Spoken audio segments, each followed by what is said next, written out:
तो आज की क्लास में हम डिस्कस करने वाले हैं गॉथिक लिटरेचर के बारे में। गॉथिक लिटरेचर क्या होती है, गॉथिक लिटरेचर में कौन कौन सी ऐसी नॉवेल्स हैं, नॉवेल्स में कौन कौन से ऐसे राइटर्स हैं, नॉवेल्स हैं जो कि जिनके गॉथिक वर्क्स हम बोलते हैं। नाउ ये पोर्शन कहीं ना कहीं इंपॉर्टेंट है क्योंकि इंग्लिश लिटरेचर में इस पोर्शन से क्वेश्चंस पूछे जाते हैं। जैसे कि CUET PG में नोवेल से गॉथिक लिटरेचर की जो नोवेल्स हैं उनकी क्रोनोलॉजी पूछ ली जाती है। गॉथिक लिटरेचर में अमेरिकन राइटर बहुत ही फेमस एडगर एलन पो, उनके वर्क से क्वेश्चंस UGC नेट एग्जाम में पूछे जाते हैं। गेट के एग्जाम में इनसे क्वेश्चंस पूछ लिए जाते हैं पब्लिकेशन ईयर से। इवन सेट के एग्जाम में भी क्वेश्चंस बनते हैं। तो यानी कि इंग्लिश लिटरेचर में गॉथिक नोवेल्स, गॉथिक लिटरेचर कहीं ना कहीं अभी के जो फिलहाल में जो एग्जाम से क्वेश्चंस बन रहे हैं, तो इसलिए ये एक ट्रेंडी टॉपिक हम कंसिडर कर सकते हैं कि हाँ इनसे क्वेश्चंस बनते हैं। हालांकि पहले इनसे क्वेश्चंस नहीं पूछे जाते थे, लेकिन अभी इनसे क्वेश्चंस बन रहे हैं। तो गॉथिक लिटरेचर क्या है, गॉथिक लिटरेचर में हम क्या क्या कौन कौन से वर्क्स पढ़ते हैं, कौन सी फर्स्ट गॉथिक नोवेल थी, तो वो सारे के सारे वर्क्स, सारी चीज़ें हम आज की इस क्लास के अंदर डिस्कस करने वाले हैं। चलिए सबसे पहले हम समझते हैं कि गॉथिक लिटरेचर है क्या। तो गॉथिक लिटरेचर एक टाइप ऑफ जॉनरा है जो कि ऐसी फीलिंग को एवोक करता है जो कि फेयर, हॉरर एंड सस्पेंस से रिलेटेड होती है। आप सभी ने बचपन में वो शो देखा होगा फेयर फाइल्स। हम बचपन में बड़ा देखते थे, रात के 10 बजे वो फेयर फाइल्स आ जाता था टीवी पर। और फेयर फाइल्स में होता क्या था, एक्चुअल में वहाँ पर कोई भूतिया कहानी नहीं होती थी, कोई भूत वूत नहीं होता था। लेकिन सबसे पहले तो जो एक सस्पेंस उस वर्क के अंदर, उस टीवी सीरियल के अंदर होता था। एक भूतिया सी सेटिंग रखी जाती थी। एक पैलेस होगा, सुनसान पैलेस है और आसपास सूखी पत्ती, सूखी लकड़ियां पड़ी हुई है, कोई हरियाली, कोई ग्रीनरी नहीं है।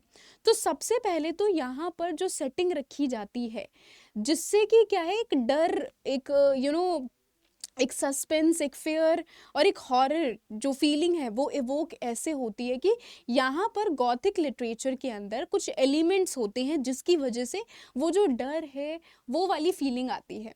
जैसे कि मैंने आपको बोला, फेयर फाइल्स में हमेशा ऐसा होता है कि किसी का मर्डर हो गया और मर्डर के बाद क्या, मतलब कि किसने किसका मर्डर किया, ये सारी चीज़ें वहाँ पर पोर्ट्रे की जाती थी टीवी सीरियल के अंदर। इसी तरीके से आपने CID देखा होगा। तो CID में पहले जिस तरीके से सेटिंग रखी जाती थी, पीछे से बैकग्राउंड नॉइज जैसे आती थी, तो CID एक ऐसा एक हॉररफुल शो लगता था। अभी CID को मजाक बना दिया, लेकिन पहले हम बचपन में CID बहुत देखा करते थे और हमें देखकर CID डर लगता था। इसी तरीके से बहुत सारे टीवी सीरियल्स आपने देखे होंगे अपने बचपन में। जैसे एक और टीवी सीरियल आता था कि राज पिछले जन्म का। तो राज पिछले जन्म में भी आपको जो सेटिंग देखने के लिए मिलेगी, थोड़ी सी गॉथिक सेटिंग देखने के लिए मिलेगी। So gothic literature is not about कि भूतिया कहानी हो रही है या कोई किसी आत्मा को, किसी भूत की हम यहाँ पर बात कर रहे हैं। गॉथिक लिटरेचर एक ऐसा जॉनरा है जहाँ पर हम बात करते हैं एक ऐसी फेयर, एक ऐसे हॉरर की हम बात करते हैं। ये हॉरर, ये फेयर क्रिएट होता है सस्पेंस की वजह से, मिस्ट्री की वजह से ये हॉरर के क्रिएट होता है। एक ऐसा हाई इमोशन क्रिएट होता है जिसकी वजह से हमें क्या, डर लगने लग जाता है, घबराहट होने लग जाती है। तो गॉथिक लिटरेचर, सबसे पहले तो ये जो टर्म है गॉथिक, ये कहाँ से आती है? Gothic term itself comes from Goths. Goths कौन थी? तो एंशंट टाइम पर एक काफ़ी क्लासिकल ट्राइब थी गॉड्स, जिनको सबसे खतरनाक ट्राइब बोला जाता था। जैसे कि हमारे एंग्लो सेक्सन पीरियड में हम क्या पढ़ते हैं, मर्शियन, स्कैंडिनेवियन है। तो ये सारी की सारी क्या, ये ट्राइब्स है ना। तो ऐसे ही गॉथ्स एक काफ़ी खतरनाक ट्राइब थी और वहीं से ही गॉथिक ये नाम आता है। ठीक है, एक हॉरर और एक गॉथिक नाम जो है ये इसी ट्राइब से आता है। नाउ गॉथिक लिटरेचर जो एक ट्रेंड सेट हुआ था, ये कब हुआ था? 18 सेंचुरी में, लेट 18 सेंचुरी में, जिसकी रूट्स कहाँ से शुरू हुई थी? रोमांटिक एज से इसकी रूट शुरू हुई थी। अब आप सोचोगे रोमांटिक एज में कहाँ पर? तो देखो, बेसिकली हमारा प्री रोमांटिक टाइम पीरियड है, आप सभी को पता है। प्री रोमांटिक टाइम पर हम कौन से, जैसे कि हमारे ग्रेवयार्ड पोएट हैं, ठीक है। जब हम ग्रेवयार्ड पोएट्स की बात कर रहे हैं, तो ग्रेवयार्ड पोएट्स के जितने भी पोएट्री आप देख लो, इनके वर्क्स के अंदर आपको गॉथिक सेटिंग देखने के लिए मिलेगी। For example the deserted village, elegy written in country churchyard, setting क्या है, गॉथिक सेटिंग रखी गई है। इसके अलावा ode to my favourite, ode on the death of my favourite cat. Okay, तो आपको डेथ, एलिजी और मतलब ऐसे ही आपको थीम, ऐसे ही लैंडस्केप आपको देखने के लिए मिलेंगे इनके वर्क्स के अंदर। तो जो गॉथिक लिटरेचर का जो ट्रेंड था सबसे पहले सेट कहाँ पर हुआ था, जो प्री रोमांटिक राइटर थे जिनमें आ जाते हैं हमारे ग्रेवयार्ड पोइट्स, यहीं से ही शुरुआत हुई थी गॉथिक लिटरेचर की। गॉथिक एज अ जॉनरा की शुरुआत यहाँ से होती है, ठीक है। तो अब जरा हम बात कर लेते हैं कि गॉथिक लिटरेचर में और क्या चीजें आ जाती हैं। सबसे पहले तो ये रिएक्शन था against enlightenment age. Enlightenment age जो कि कब आई थी, हमें देखने के लिए मिलेगा 16 से 17 सेंचुरी के बीच में। 16 से 17 सेंचुरी का जो पीरियड था जहां पर reason reason reason, logic, facts, इनकी बात की जा रही थी। हर जगह हर चीज का एक रीजन ढूंढा जा रहा था कि ये हो रहा है, मतलब कि इसके पीछे कोई ना कोई फैक्ट होगा, कोई ना कोई रीजन होगा। और कहीं ना कहीं enlightenment age is important for literature और लिटरेरी पॉइंट ऑफ व्यू से, बिकॉज जॉन लॉक की थ्योरी आती है यहाँ पर, ब्लैंक स्टेट की थ्योरी आती है, एम्पिरिसिज्म की हम यहाँ बात करते हैं, रैशनलिज्म की बात करते हैं, यूटिलियरिज्म की बात करते हैं, न्यूटन के लॉज इस टाइम पर आए थे। देन उसके अलावा हम जितने भी साइंटिफिक रेवोल्यूशन हुए थे वो इसी टाइम पर आए थे। हाँ, इसी टाइम पर वो सारी की सारी चीज़ें हमें देखने के लिए मिलेगी। इनलाइटनमेंट एज में रीजनिंग की बात की जा रही थी, लॉजिक्स की बात की जा रही थी। अब यहाँ पर जो गॉथिक लिटरेचर जो आई थी 18 सेंचुरी में, ये हम डायरेक्टली कह सकते थे कि ये जो फैक्ट्स और जो लॉजिकल रीजनिंग वाली जो एज है उससे एक स्केप था ये एज, जहाँ पर हम फिक्शन की बात कर रहे हैं, जहाँ पर हम ऐसे फिक्शनल वर्ल्ड के अंदर हम एंटर करने जा रहे हैं जिससे हर किसी को डर लगता है। ओके, सो गॉथिक लिटरेचर एक ऐसे काउंटर मूवमेंट की हम बात कर रहे हैं जहां पर एक्सप्लोर किया जाता है, इमोशन को एक्सप्लोर किया जाता है, सुपर नेचुरल एलिमेंट्स को यहाँ पर एक्सप्लोर किया गया था। But this is not the first time कि ये सुपर नेचुरल एलिमेंट्स को लिटरेचर के अंदर यूज किया जा रहा है। बिफोर गॉथिक और बिफोर इसको एक्सप्लोर किया जाए, वी हैव विलियम शेक्सपियर ना। विलियम शेक्सपियर ने बहुत ही अच्छे तरीके से अपने वर्क्स के अंदर सुपर नेचुरल एलिमेंट्स को पोर्ट्रे किया है। जैसे कि विलियम शेक्सपियर का वर्क है हैमलेट, हम सभी ने पढ़ा है हैमलेट वर्क। हैमलेट वर्क की स्टार्टिंग में ही आप देखोगे कि किस तरीके से हैमलेट के फादर का गोस्ट अपेयर होता है और वो उनको सारी चीज़ें बताता है। तो हैमलेट के फादर का गोस्ट आकर आपको सारी चीजें बता रहे हैं, तो ये क्या है, ये सुपर नेचुरल एलिमेंट ही तो हुआ। इसके अलावा इनका एक और फेमस वर्क हम देखेंगे, Othello, not Othello, Macbeth. Macbeth इनकी अनदर ग्रेट ट्रेजेडी। मैकबेथ के अंदर किसका गोस्ट अपेयर होता है, किसका गोस्ट, बैंक्यू का गोस्ट अपेयर होता है ना। तो ऐसे आपको देखने के लिए मिलेगा कि जो विलियम शेक्सपियर है इन्होंने सुपर नेचुरल एलिमेंट्स का यूज किया था। लेकिन ऐसा नहीं है कि सिर्फ इन्होंने सुपर नेचुरल एलिमेंट्स का यूज हॉरर को रिप्रेजेंट करने में ही किया था, बल्कि इन्होंने एक कॉमेडी के अंदर भी इसका यूज़ किया है। जैसे कि मिडसमर नाइट्स ड्रीम की अगर हम बात करें तो वहाँ पर एक ऐसे फ्लावर की बात की जा रही है, एक ऐसा फ्लावर जिसको स्क्वीज़ किया जाए, किसी आई के, किसी की आंखों के अंदर अगर स्क्वीज़ कर दिया जाए तो वो पर्सन पहली आंखें जो खोलेगा उससे उसको प्यार हो जाएगा। तो ऐसे सुपर नेचुरल एलिमेंट्स की भी बात की है विलियम शेक्सपियर ने। ओके, लेकिन जब हम यहाँ पर हॉरर, डेथ और गोस्ट की बात कर रहे हैं तो ये आ जाते हैं। इवन विलियम शेक्सपियर ने, पहला विलियम शेक्सपियर का फूल है जो कि डेथ हो चुका है, लेकिन उसकी जो सोल है वो रिप्रेजेंट किया गया है कहाँ पर, हैमलेट वर्क के अंदर। यॉरिक इज अ फूल जो कि डेथ हो चुकी है उसकी ऑलरेडी, जब ओफेलिया की ग्रेव को डिग किया जा रहा है तो यॉरिक जो कि वहां पर प्रेजेंट होता है। ओके, तो ये सारी चीजें विलियम शेक्सपियर ने ऑलरेडी कवर कर रखी है अपने वर्क्स के अंदर, ठीक है। और मैं ये नहीं बोल रही हूँ कि विलियम शेक्सपियर फर्स्ट वन थे जो कि कवर कर रहे हैं, बट विलियम शेक्सपियर का एग्जाम्पल मैं इसलिए दे रही हूँ बिकॉज आप सभी ने विलियम शेक्सपियर के वर्क्स को पढ़ा है, विलियम शेक्सपियर के वर्क से अवेयर हो, तो जिससे कि आपको ये समझ में आएगा कि गॉथिक लिटरेचर इज कोई नया नहीं है, कुछ अनोखा नहीं है जो कि 18 सेंचुरी में इन्होंने यूज़ किया था। बट ये एक मूवमेंट की तरह यूज़ किया, क्योंकि सभी के सभी यहाँ पर सस्पेंस को, गॉथिक को मतलब कि लिटरेचर के अंदर, नोवेल्स के अंदर पोर्ट्रे कर रहे थे। सो दैट्स वाई ये इंपॉर्टेंट मूवमेंट की तरह सामने आया, ये हमें देखने के लिए मिलेगा। ओके, अब ज़रा हम यहाँ पर ये बात कर लेते हैं, गॉथिक जो राइटर थे बेसिकली वो अपने वर्क्स के अंदर मिस्ट्री को, डार्कनेस को अपने वर्क्स के अंदर पोर्ट्रे किया करते थे। ठीक है, तो ये चीज़ आ जाती है।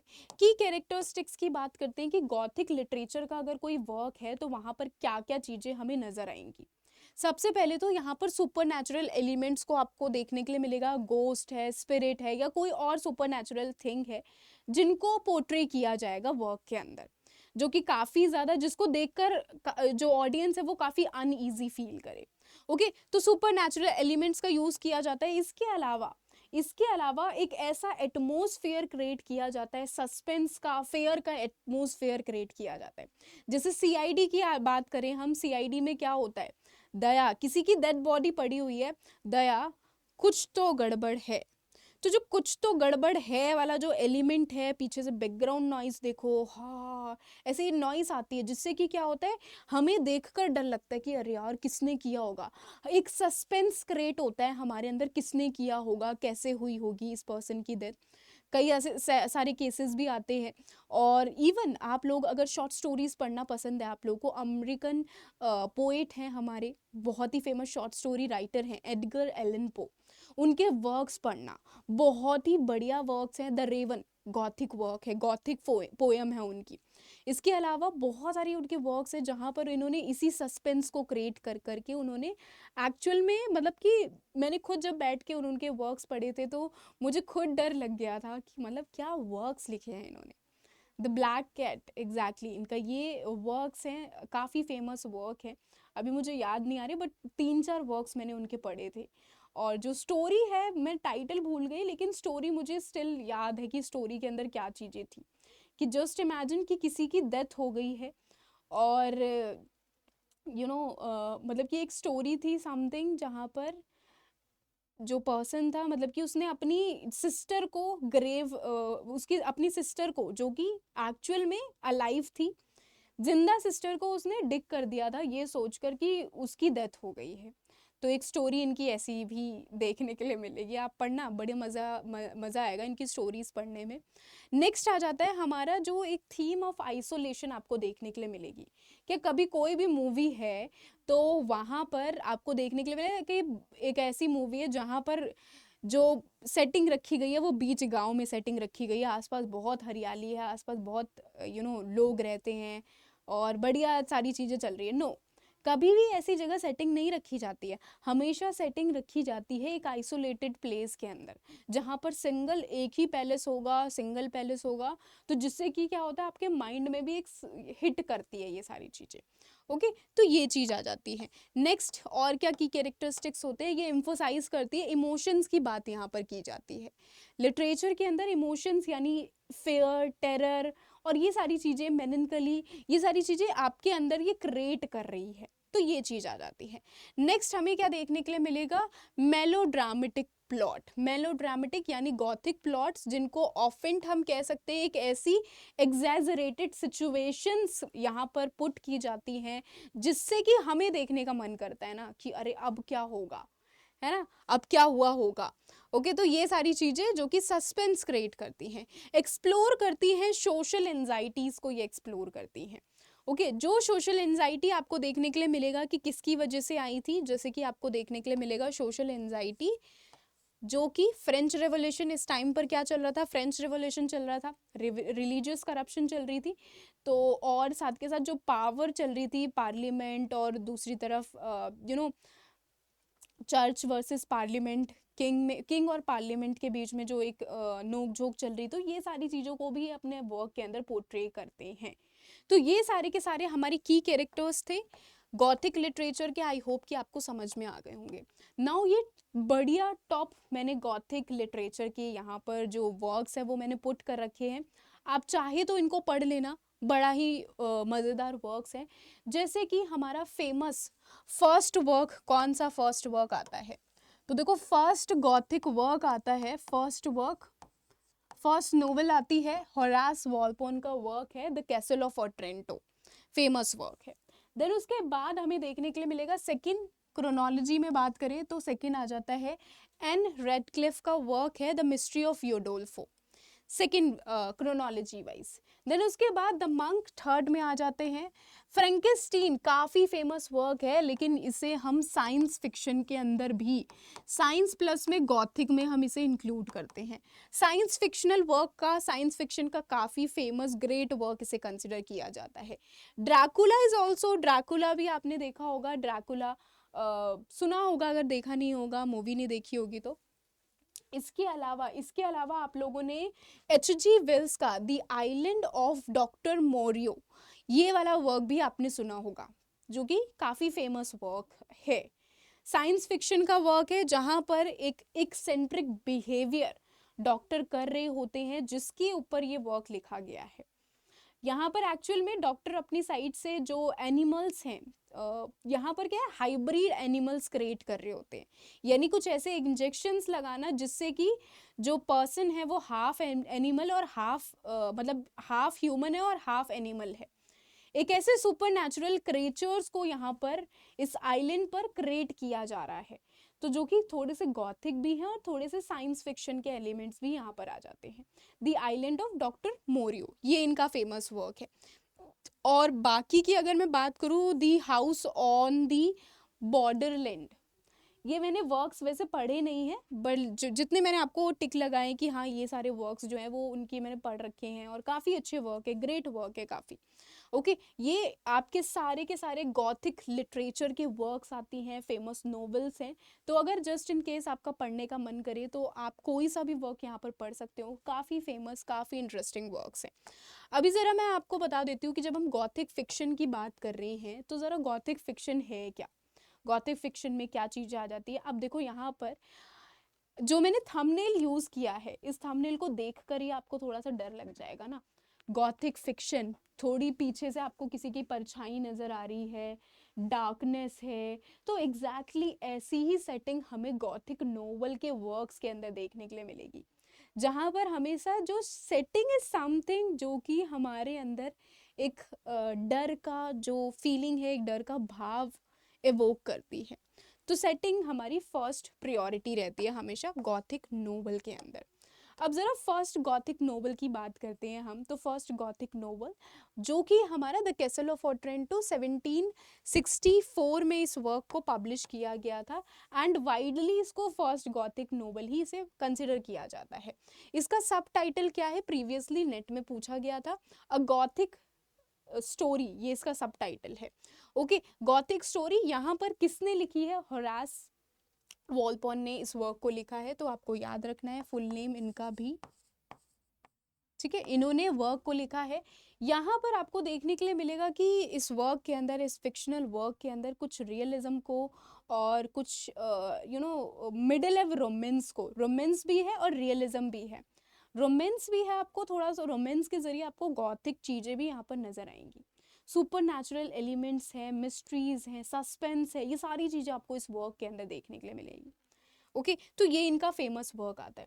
अब देखो ज़रा हम बात कर लेते हैं कि जो डेवलपमेंट एंड जो इन्फ्लुएंसेस हुए हैं और कौन से वर्क्स हैं, जैसे कि नेक्स्ट फर्स्ट तो आपको पता चल गया, second work the mystery of Udolpho, mystery of Udolpho जो कि मेजर फोकस करती है किन चीज़ों के ऊपर, ये सस्पेंस को क्रिएट करती है, एक ऐसा atmosphere, psychological atmosphere, fearful atmosphere अपने वर्क के अंदर क्रिएट करती है।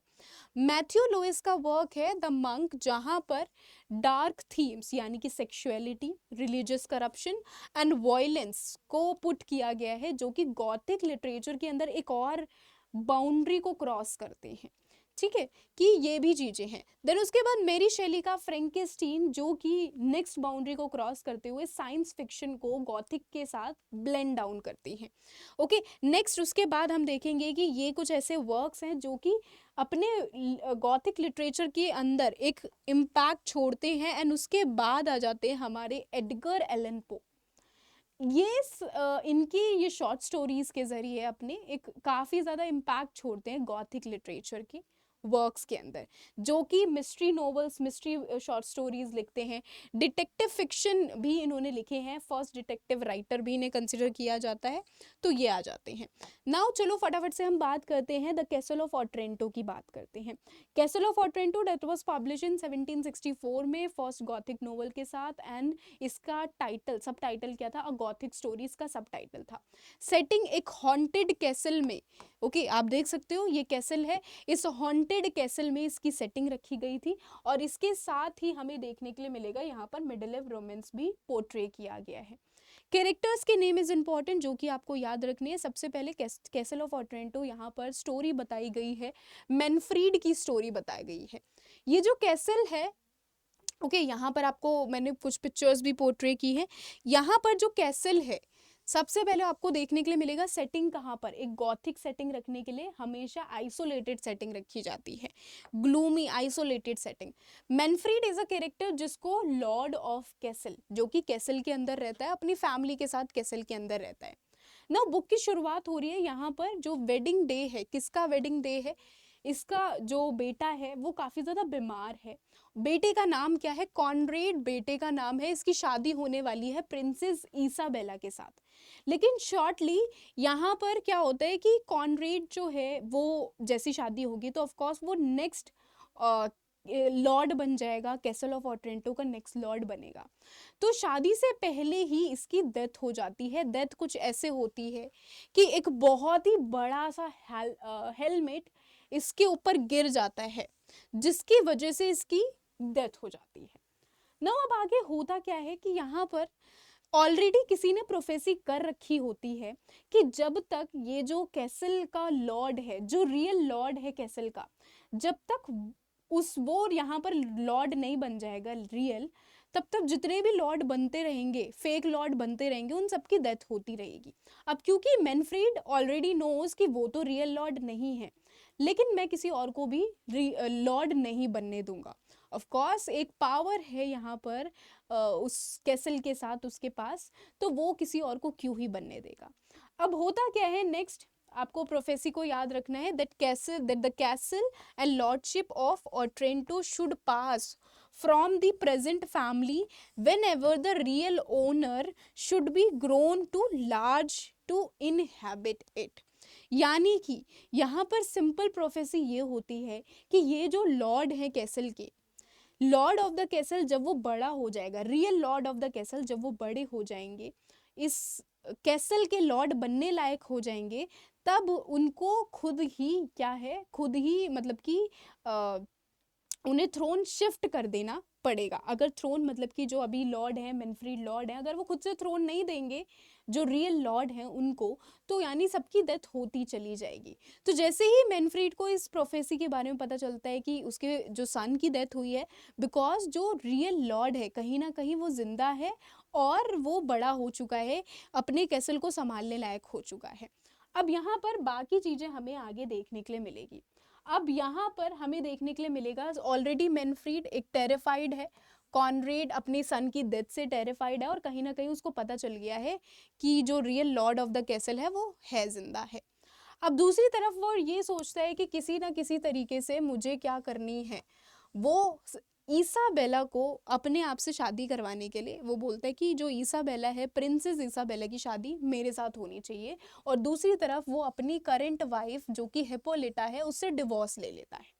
नो क्योंकि ईसाबेला एंड जो लॉर्ड है कैसल का मैनफ्रीड, इन दोनों के बीच में ऑफ कोर्स एज गैप भी है, दूसरी तरफ ईसाबेला डजंट लव मैनफ्रीड। तो ईसाबेला क्या करती है, ईसाबेला टोटली डिसएग्री होती है इस इस डिसीजन से, पूरी तरीके से नाखुश होती है। इसके बाद हमें क्या देखने के लिए मिलेगा कि जब मैनफ्रीड ज़बरदस्ती करते हैं ईसाबेला के साथ, तो ईसाबेला एक चर्च में चली जाती है, चर्च में चली जाती है, और चर्च में जो वहाँ पर जो पेजेंट होता है वो कौन होता है, वहाँ पर थियोडोर से उसकी मुलाकात होती है। और थियोडोर से जब मुलाकात होती है, थियोडोर कौन है एक्चुअल में, थियोडोर इज द वन जो कि who had correctly identified the giant helmet and that had killing Conrad as Conrad as having come from the giant statue standing before the church. अब देखो मैनफ्रीड यहाँ पर excuse करता है, मतलब सिंपल मैं आपको स्टोरी बताती हूँ कि यहाँ पर जो थियोडोर है is the real owner, real Lord of the castle यहाँ पर थियोडोर है। तो वो उसके साथ यहाँ पर इसाबेला की मुलाकात होती है थियोडोर के साथ, और थियोडोर को अभी वो क्या है अपने आप को एक उसको पता नहीं है कि उसका फैमिली क्या है, क्या बैकग्राउंड है, उसे कुछ भी नहीं पता। अब थियोडोर की मुलाकात अपने रियल फादर से होती है, ठीक है। तो अपने फादर से जब उसकी मुलाकात होती है, फादर का नेम आप यहाँ पर याद रख सकते हो, फेरर जेरोमी से इनकी मुलाकात होती है।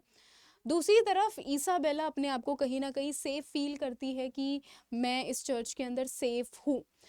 और मुलाकात होती कैसी है एक्चुअल में, थियोडोर अपनी जब शर्ट को निकालता है, ओके, शर्ट निकालता है मारने के लिए मैनफ्रीड को, तो तभी उसको पता चलता है कि ये मेरा ही सन है, ठीक है। अब दूसरी तरफ होता क्या है जेरोमी ये रिवील करता है कि जो वो क्या है एक नोबल रैंक से बिलोंग करते हैं, एंड अब जो उसका सन है वो नेक्स्ट क्या बनेगा, वो नेक्स्ट कैसल ऑफ ऑट्रेंटो बनेगा।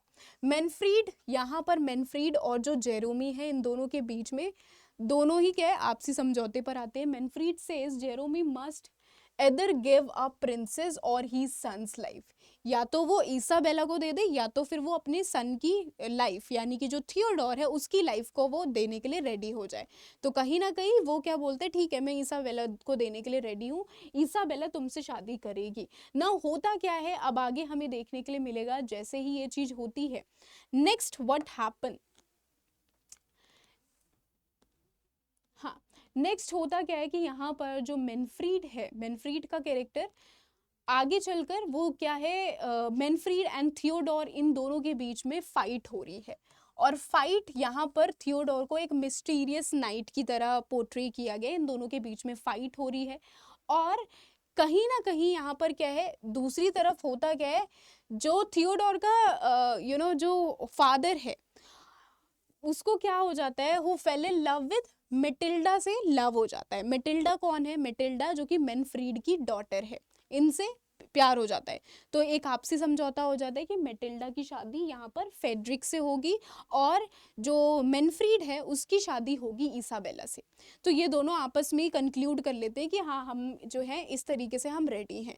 नेक्स्ट होता क्या है कि ये चीज़ देखने के बाद अब यहाँ पर मैनफ्रीड सोचते हैं कि मैं अपनी डॉटर को इसे दूंगा, तो वो यहाँ पर बैक हो जाता है, और वो मैनफ्रीड क्या करता है यहाँ पर वो पीछे से नाइफ पुट करने की कोशिश करता है, और वो नाइफ ये सोचता है कि ये क्या है, ये इसाबेला है, इसाबेला है जो कि थियोडोर से मिल रही है। और पीछे से जैसे ही वो चाकू मारता है इसाबेला को मारने के लिए, तभी ये रिवील किया जाता है कि वो इसाबेला नहीं बल्कि उसकी खुद की डॉटर है, खुद की डॉटर मेटिल्डा है। तो जैसे ही वो अपनी डॉटर को मार देता है, ओके, अपनी डियरेस्ट डॉटर को यहाँ पर मार देता है, और तभी हमें आगे देखने के लिए क्या मिलेगा कि यहाँ पर ये रिवील किया जाता है कि जो real Lord of the castle है वो कौन है। एक्चुअल में थियोडोर इज द वन जो कि रियल लॉर्ड है कैसल का, और थियोडोर इसाबेला इनकी फाइनली शादी हो जाती है, एंड मैनफ्रीड जो कि अपने मतलब कि खुद एक्सेप्ट कर लेता है, खुद ही वो बैक हो जाता है। तो ये पूरा ओवरऑल स्टोरी थी द कैसल ऑफ ऑट्रेंटो की। अगर आप खुद से पढ़ोगे तब आपको और ज़्यादा डरावनी, मतलब क्योंकि ऑफ कोर्स यार रीडिंग इज समथिंग जहाँ से आप इमोशन एवोक कर सकते हो, मैं यहाँ पर स्टोरी की तरह आपको सुना रही हूँ, तो उससे थोड़ा डिफरेंट है दोनों चीज़ें। तो ये था हमारा ओवरऑल द कैसल ऑफ ऑट्रेंटो। यहाँ पर कैरेक्टर्स के नेम आपको याद रखने जिनसे मे बी क्वेश्चंस पूछे जा सकते हैं। Okay, the castle of Otranto ये है। नेक्स्ट वर्क आता है the mystery of Udolpho. Now the mystery of Udolpho जो वर्क है यहाँ पर आप सिंपल याद रख सकते हो कि किसकी स्टोरी को बताया गया है, एमेली की स्टोरी यहाँ पर बताई गई है जो कि सफ़र कर रही है, who suffer misadventures that include the death of her mother and father and supernatural terrors। उस ग्लोमी कैसल में एक सुपरनेचुरल टेरर है, उसके मदर की फादर की डेथ हो गई है, ठीक है। तो द मिस्ट्री ऑफ यूडोल्फो जो मेन कैरेक्टर है वो मैंने आपको बता दिया। अब मिस्ट्री ऑफ यूडोल्फो से ही इंस्पायर्ड होकर यहाँ पर देखने के लिए मिलेगा कि जो जेन ऑस्टन है उन्होंने वर्क लिखा था नॉर्थएंगर एबे। नॉर्थएंगर एबे एक ऐसा वर्क है जहाँ पर आपको देखने के लिए मिलेगा जो कैरेक्टर है उसे गॉथिक नोवेल्स पढ़ना बहुत पसंद है। Okay, Gothic novels Gothic literature पढ़ना यहाँ पर कैरेक्टर को बहुत पसंद है। ओके, तो ये आप देख सकते हो, कुछ पिक्चर्स मैंने पुट की हैं। नॉर्थएंगर एबे जेन ऑस्टन का वर्क है। Coming of the age novel consider किया जाता है। कब पब्लिश किया गया था, तो हम देखने के लिए मिलेगा पोस्टमोसली पब्लिश किया गया था 1817 में, ऑल्दो कंप्लीट इसको पहले ही कर दिया गया था। ठीक है, नाउ इस वर्क के अंदर आपको देखने के लिए मिलेगा the story of Catherine. Catherine Morland की स्टोरी है। नाउ कैथरीन मॉर्लेन जो कि एक प्रोटैगनिस्ट है, native young protagonist, she develops her better understand her self and the world around her. Okay, इसको रीडिंग करना बहुत पसंद है। प्रोटैगनिस्ट आप देख सकते हो, गॉथिक 17 ईयर्स ओल्ड प्रोटैगनिस्ट जिसकी मुलाकात होती है यहाँ पर, वो क्या है, विजिट करती है, ठीक है, विजिट करती है बाथ में with family and with friends, और तभी इसकी अदर कैरेक्टर्स के साथ मुलाकात होती है। मिसअंडरस्टैंडिंग एंड मैनिपुलेशन की हम बात करें तो इसाबेला इज द वन जो कि इसकी फ्रेंड होती है। ओके, तो जो नॉर्थएंगर एबे है, यहाँ पर इसाबेला का कैरेक्टर यूज किया गया है। Previous novel the castle of Otranto से यूज किया गया है कैरेक्टर। ओके, लेकिन इसाबेला का कैरेक्टर जो कि एक विलन की तरह यहाँ पर पोर्ट्रे किया गया है। Isabella turn outs to be manipulative and interested in Catherine's brother James, तो जिसकी वजह से, क्योंकि वो उसकी वेल्थ के ऊपर कहीं ना कहीं इंटरेस्टेड है। Isabella's brother John Thorpe also tries to pursue Catherine, कि कहीं ना कहीं जो दोनों भाई बहन हैं वो आपस में कपल बन जाए। ओके, तो ये चीज हमें यहाँ पर देखने के लिए मिलेगी नॉर्थएंगर एबे के अंदर। नाउ लेकिन कैथरीन किसी भी तरीके से वो इंटरेस्टेड नहीं है इनके, मतलब कि जो इसाबेला का ब्रदर है उसमें इंटरेस्टेड नहीं है। एंड दूसरी तरफ Catherine is interested in reading gothic novels. ठीक है, गॉथिक नोवेल्स को रीड करते करते कैथरीन एक जो रियलिटी है उसको छोड़कर, रियलिटी से स्किप होकर, उसे लगता है कि शायद जो गॉथिक नोवेल में जो चीज़ें बताई जा रही हैं वही रियलिटी है, वही फैक्ट है। तो आपको ये देखने के लिए मिलेगा कि the whole novel is based on कि किस तरीके से एक रीडिंग करते करते जो उसका थॉट प्रोसेस है वो उसी चीज के ऊपर रिलाई हो गया है पूरा टोटली। तो नॉर्थएंगर एबे इज अ फेमस वर्क किसका, जेन ऑस्टन का, आपको ये यहाँ पर याद रखना है। ठीक है, नेक्स्ट देखते हैं। नेक्स्ट हमारा फेमस वर्क आता है द मंक, फेमस वर्क आता है। आपको सिंपल याद रखना है कब पब्लिश हुआ था, दैट्स इट। ओके, किसने पब्लिश किया था, कब पब्लिश हुआ था, मैथ्यू लुइस। अभी हम बात करते हैं हमारे सबसे फेमस वर्क मेरी शेली के फ्रैंकेस्टीन के बारे में। ओके, आई होप कि आप सभी को इतना क्लियर हो गया होगा, किसी को कोई डाउट नहीं होगा। नेक्स्ट वर्क देखते हैं हम, एक सेकेंड। अभी हम फटाफट से मेरी शेली का फेमस वर्क फ्रैंकेस्टीन को हम देख लेते हैं। ये one of the famous work science fiction का और गॉथिक नोवेल का कंसिडर किया जाता है। ओके, नाउ फ्रैंकेस्टीन की सबसे पहले तो आपको पूरा टाइटल भी आपको याद रखना है, the gothic novel Frankenstein, full title the modern Prometheus, इसका फुल टाइटल है। दैट वाज पब्लिश कब हुआ था ये भी आपको याद रखना है। ठीक है, एक फेमस एग्जाम्पल है 1818 में इसको पब्लिश किया गया था, famous example of science Gothic fiction work.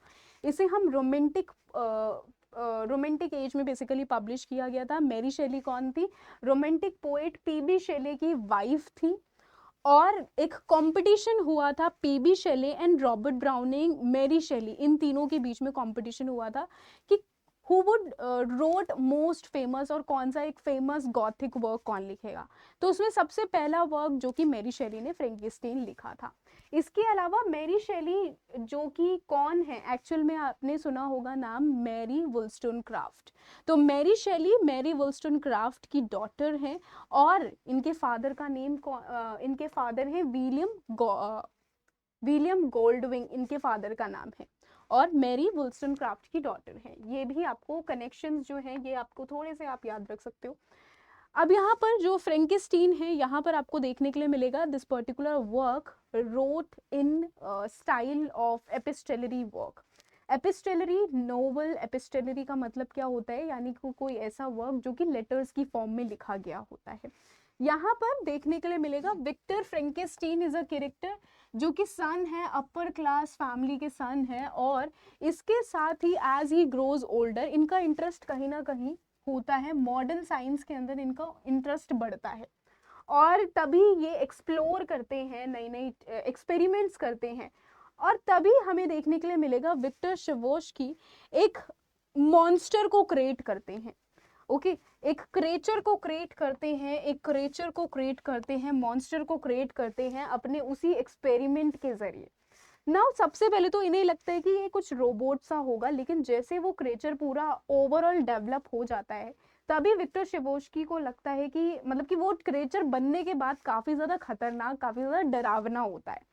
Okay, बनने के बाद काफी मॉन्स्टर की तरह उसकी शक्ल होती है, क्रिएचर कुछ इस तरीके से बनता है, जिसके बाद उस क्रिएचर को वो मतलब उस क्रिएचर को देखते ही वो भाग जाते हैं उस जगह से। ना क्योंकि क्रिएचर तो अकेला है, क्रिएचर के पास कोई भी नहीं है, तो क्रिएचर यहाँ पर अपने मास्टर का पीछा करते हुए जाता है, और वो पीछा करता है और वो ये बोलता है कि कहीं ना कहीं मुझे अगर तुमने लाइफ दी है तो एटलीस्ट मेरे जैसे कोई और बना दो, एक और क्रिएचर बना दो, जिससे कि हम दोनों साथ में रह सके, या मुझे तुमने बनाया ही क्यों। ओके, तो क्रिएचर इस वजह से वो पीछे पीछे जाता है, विक्टर शेवोस्की के पीछे जाता है, और देन उसके बाद हमें देखने के लिए मिलेगा कि बाय द टाइम एक्सपीरियंस लेकर ही वो सारी चीज़ें सीखता है, सारी चीज़ें वो उसे वहीं से ही समझ में आती है, दूसरों मतलब कि उसे लैंग्वेज हो गई, ये सारी चीज़ें उसे वहीं से ही समझ में आती है। As the family teaches their language to a foreigner, the creature also learns to speak and write. और तभी क्रिएचर कुछ ऐसी फेमस कोटेशंस बोलेगा जो कि पैराडाइज लॉस्ट के अंदर जॉन मिल्टन ने यूज की है। ओके, तो वो फेमस कोटेशन यहाँ पर क्रिएचर यूज करता है। यहाँ पर क्रिएचर को देखते देखते रीडिंग भी आती है, समझना भी आता है, बोलना भी यहाँ पर क्रिएचर सीख गया, और पैराडाइज लॉस्ट के तभी वो कुछ कोड्स का यूज करेगा। The creature then saves a young girl from drowning, यानी एक यंग गर्ल जो थी वो डूब रही थी, उसको बचा लिया, only to be shoot by her father who perceives his rescue as an attack. लेकिन बदले में होता क्या है कि उसको ये समझा जाता है कि इसी पर्सन ने अटैक किया है गर्ल के ऊपर। ओके, तो क्रिएचर का जो कहीं ना कहीं हम देखेंगे कि जो भी इसका ह्यूमन के साथ जो कनेक्शन था हमेशा से, शुरू से, जिसने इसको बनाया वो उसको छोड़ के चला गया, अगर मदद करने की कोशिश की तो उल्टा इसी के ऊपर ही शूट करने की कोशिश की, जिसकी वजह से क्रिएचर के अंदर कहीं ना कहीं थोड़ा बहुत गुस्सा धीरे धीरे करके उभरना शुरू हुआ। नेक्स्ट हमें क्या देखने के लिए मिलेगा कि यहाँ पर आपको क्या याद रखना है, नेक्स्ट थिंग, तो नेक्स्ट आते हैं हम कि जो विक्टर शेवोस्की, जब इसको दोबारा से पता चलता है कि कहीं ना कहीं क्रिएचर जो है वो वरीड है, और क्रिएचर डिमांड कर रहा है फीमेल क्रिएचर की विक्टर शेवोस्की के साथ डिमांड की जाती है, सो दैट कि वो क्या है, आपस में रहे, फीमेल मेल रहे, और वो अपना अपनी लाइफ को ऐसे ही आगे कंटिन्यू करे। तभी विक्टर शेवोस्की वो डिसाइड करता है कि वो अपने घर वापस जाता है और अपनी चाइल्डहुड फ्रेंड एलिजाबेथ से अपनी शादी कर लेता है। नाउ वेडिंग नाइट को ही हमें देखने के लिए मिलेगा जो एलिजाबेथ है, only for the creature to murder her on the wedding night. Days later, यानी कि वेडिंग नाइट पर ही उसका मर्डर हो गया। ठीक है, विक्टर शेवोस्की के जो फादर होते हैं उनकी भी डेथ हो जाती है, विक्टर शेवोस्की के फादर की डेथ हो जाती है, उनकी जितनी भी रिमेनिंग फैमिली होती है धीरे धीरे करके उन सभी की डेथ हो जाती है। नाउ हमें देखने के लिए मिलेगा कि ये जो कैरेक्टर है विक्टर शेवोस्की, वो भागते भागते कहाँ पर पहुंचता है, वो भागते भागते एक शिप पर पहुंचता है। शिप में उसकी मुलाकात होती है रॉबर्ट वेल्टन से, उसकी मुलाकात होती है। रॉबर्ट वेल्टन को वो अपनी पूरी स्टोरी बताता है कि मेरे साथ ऐसा ऐसा हुआ, मैंने एक क्रिएचर को बनाया, उसने मेरी पूरी फैमिली को मार दिया और अभी वो मेरे पीछे पड़ा हुआ है। जब वो पूरी अपनी सारी अपनी सारी कंप्लीट स्टोरी यहाँ पर जो शिप का जो कैप्टन है उसको बताता है, एंड इसी के साथ ही यहाँ पर जो जो विक्टर शेवोस्की है उसकी डेथ हो जाती है। और अब यहाँ पर जो कैप्टन है, ये कैप्टन अपनी सिस्टर को लेटर लिखकर अपनी सिस्टर को स्टोरी सुना रहा है। ओके, सो दैट्स वाई ये एक ऐसा वर्क है, एपिस्टेलरी वर्क है, जहाँ पर रॉबर्ट वेल्टन अपनी पूरी जो भी उसकी मुलाकात हुई विक्टर शेवोस्की से, विक्टर शेवोस्की ने जो भी उसे बताया उसी स्टोरी को लेटर्स की फॉर्म में अपनी सिस्टर को बता रहा है। तो दिस इज कॉल्ड, इस तरीके से जो नरेशन है वो कुछ इस तरीके से चल रहा है। नाउ हमें देखने के लिए मिलेगा विक्टर का रिकाउंटर होता है with his story and encourages the crew to continue their expedition. Instead they decide to abandon their journey, turn back. Victor voice to continue कि ठीक है, हम जो अपने आगे की चीजें हैं वो कंटिन्यू करेंगे, हम आर्टिक लैंड पर जाकर हम वहीं पर ही रुकेंगे। तो आगे यहाँ पर हमें देखने के लिए मिलेगा चीजें कंटिन्यू चलती है और यहाँ पर जो क्रेचर है वो भी खत्म है और जो जिसने क्रेचर को बनाया उसको वो भी क्या है यहाँ पर खत्म है। ओके तो ये हमें Frankenstein famous work the modern Prometheus, ये ओवरऑल स्टोरी थी। आई होप कि आपको समझ में आई होगी। ओके नेक्स्ट वर्क आता है हमारा Dracula is a work. Dracula जो है एक वेम्पायर है, ठीक है। वेम्पायर आई होप आपने देखे होंगे जिसके तीत कुछ इस तरीके से होते हैं और वो अटैक कैसे करते हैं, वो खाकर अटैक करते हैं। तो ड्रैकुला एक गॉथिक वर्क है, 1907 में इसको लिखा गया था। एंड अगेन ये एक एपिस्टेलरी वर्क है, ठीक है। एपिस्टेलरी वर्क है। Protagonist, no single protagonist. जैसे होता नहीं है कि मतलब कि ड्रैकुला का इनकाउंटर अलग अलग कैरेक्टर्स के साथ होता है, तो ऐसे ही यहाँ पर मल्टीपल हमें देखने के लिए मिलेगा। कोई एक सिंगल प्रोटैगनिस्ट नहीं है, बहुत सारे कैरेक्टर्स हैं, उनका इनकाउंटर ड्रैकुला के साथ हो रहा है, ठीक है। तो ये एक वर्क है। आई होप कि आप सभी को क्लियर हो गया होगा। ये overall Gothic literature, Gothic novels की जो मोस्ट इंपॉर्टेंट चीजें थी वो हमने यहाँ पर डिस्कस की है। नाउ अभी फटाफट से कुछ प्रीवियस ईयर क्वेश्चंस कर लेते हैं, देख लेते हैं कि कैसे क्वेश्चंस इन टॉपिक से पूछे जाते हैं, जिससे कि आपको एक आइडिया मिल जाएगा। सबसे पहला क्वेश्चन आपसे पूछा गया है, विच of the following novels is not associated with Gothic fiction. Gothic fiction से कौन सा नहीं एसोसिएटेड है? तो जैसे कि आप सभी को पता है मिस्ट्री ऑफ यूडोल्फो ये तो हमने किया है, फ्रैंकेस्टीन हमने किया है, द मंक हमने किया है, pride and prejudice is something जो कि नहीं है एसोसिएटेड। तो right answer is option number C, बिल्कुल ऑप्शन नंबर सी यहाँ पर करेक्ट हो जाएगा। Next question, Mary Shelley's Frankenstein is often read as cautionary the about, मतलब कि ये किस तरीके से पढ़ी जाती है? क्या रोमांटिक लव की तरह पढ़ी जाती है, या फिर the dangerous of unchecked ambition and science की तरह, इंडस्ट्रियल रिवोल्यूशन की तरह, फीमेल सबमिशन की तरह, किस तरीके से इसको पढ़ा जाता है? तो राइट आंसर हमारा अनचेक एम्बिशन, यानी कि इतना ज़्यादा एम्बिशियस हो जाना अपने साइंस को लेकर, नई चीज़ों को लेकर, तो that is something. Option number B correct हो जाएगा।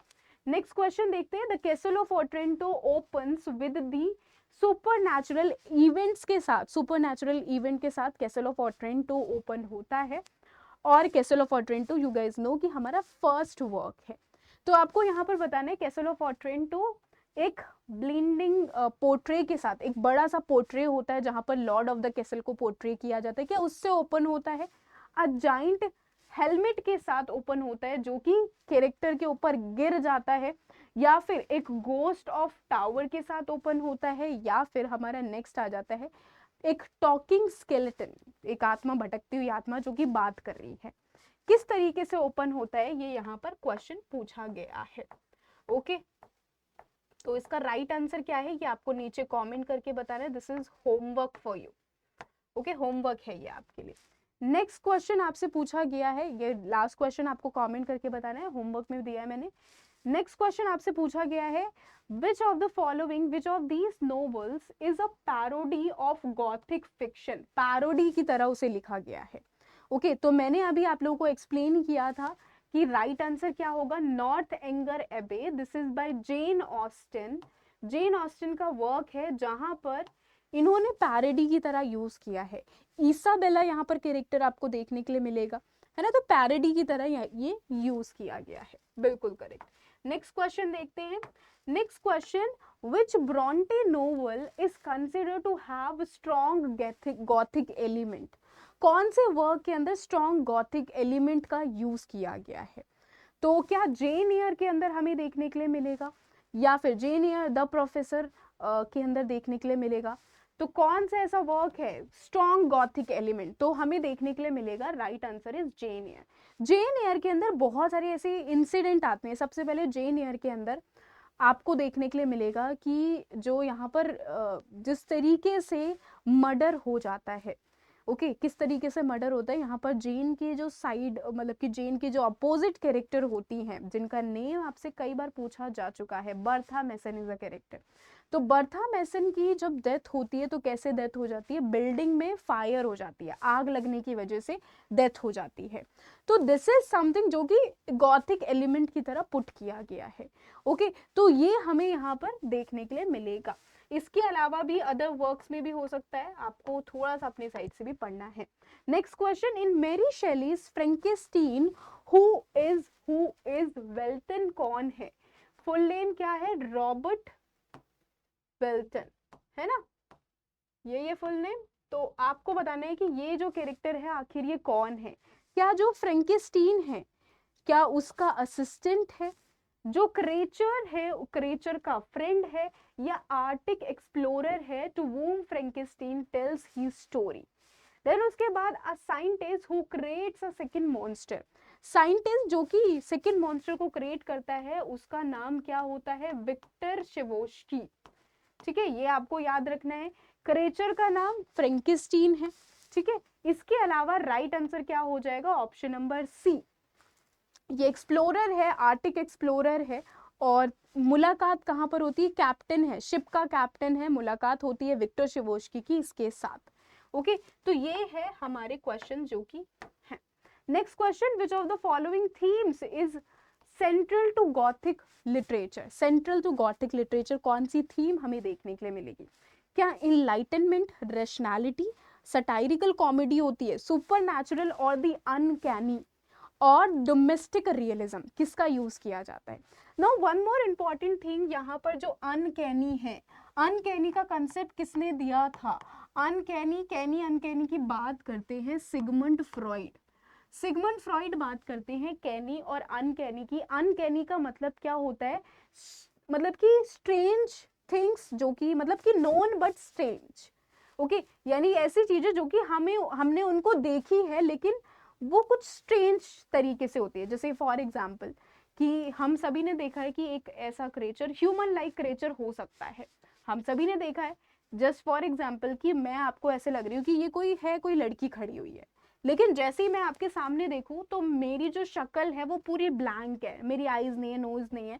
तो यानी कि मतलब कि एक ऐसा क्रिएचर आपको नजर आएगा सामने जो कि काफी ज्यादा स्ट्रेंज है। तो अनकैनी का मतलब होता है कि यानी ऐसे ही स्ट्रेंज कैरेक्टर से क्या होता है, जो हमने चीजें देखी तो होती है लेकिन वो हमारे लिए काफी ज्यादा स्ट्रेंज होती है। तो दैट इज समथिंग जो कि सिगमंड फ्रॉइड ने अपने वर्क के अंदर, अपनी साइको एनालिसिस में इन्होंने एक्सप्लोर किया है। ओके, तो ये आ जाती है हमारे, और ये था हमारा ओवरऑल गॉथिक लिटरेचर के सारी नॉवेल्स हमने डिस्कस किए। यहाँ पर इंपॉर्टेंट नॉवेल्स हमारी आ जाती है। इसके अलावा हमारे जितने भी जितने भी क्वेश्चंस थे जो कि आपके एक्सपेक्टेड क्वेश्चंस हो सकते हैं, ये सारी चीज़ें हमने यहाँ पर डिस्कस की। आई होप कि आपको क्लास अच्छी लगी होगी और आई होप कि आपको कोई डाउट नहीं होगा। तो मिलते हैं हम अपनी नेक्स्ट क्लास में। नेक्स्ट क्लास में हम अपने नेक्स्ट टॉपिक को डिस्कस करेंगे। ओके।